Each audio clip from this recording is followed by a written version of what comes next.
better. See how much quieter that was? So, not much, right? But now I'm going to do 3, and you're going to see how much bigger this hole gets, and you have that tendency to shove that gun through. Yeah.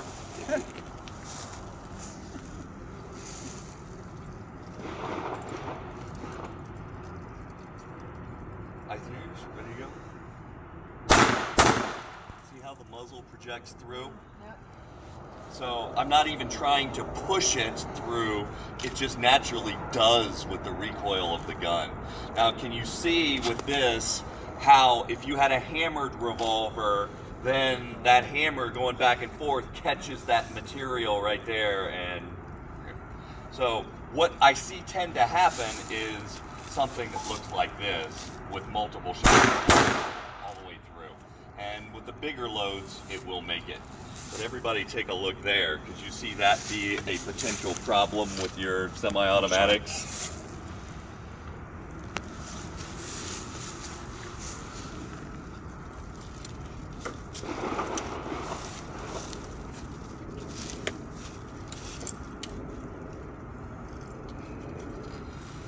.357. What load is this, Chuck? It's just standard 150. Here we go. Eyes and ears.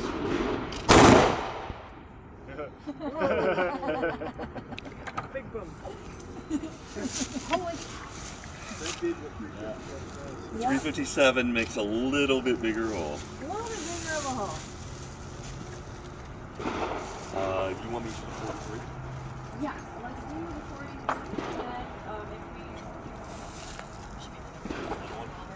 So one thing. You want the hammered revolver too? Yes, please. But what I wanted to show.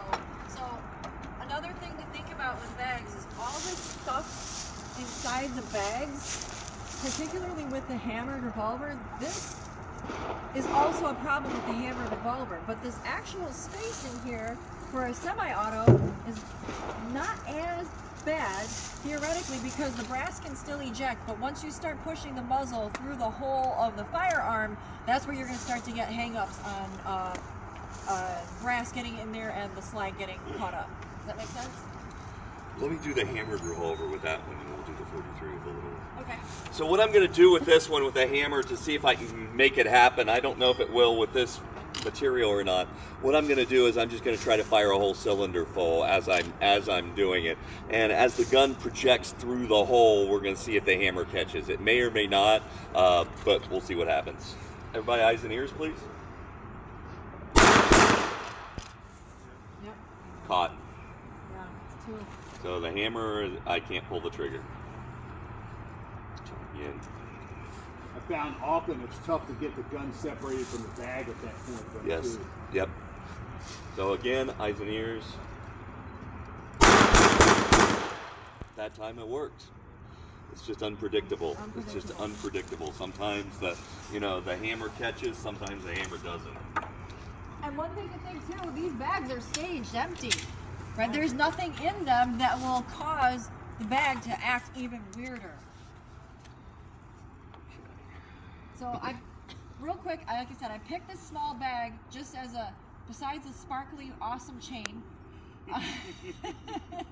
I picked it because it's such a bitch when you're shooting from a small container like that, small something like that, you're gonna see how it will malfunction when it's smaller. Block 43, eyes and ears. There's a second malfunction.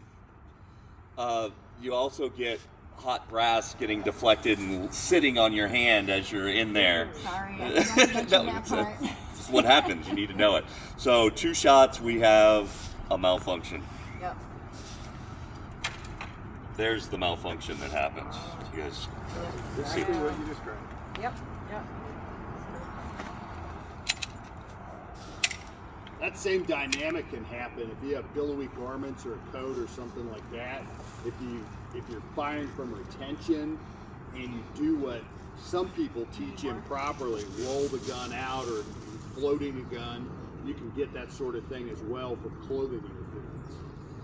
So Do one more here with a different purse. Even with more space, we'll see if it works with the semi-auto.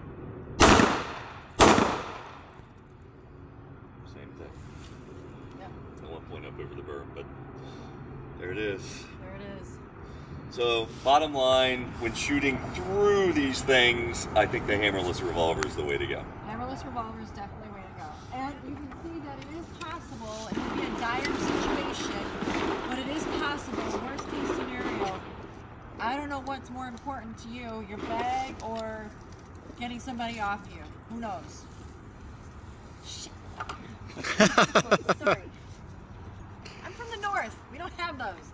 So, okay, that's what I have for material. I know that we need to swap back to our street carry status.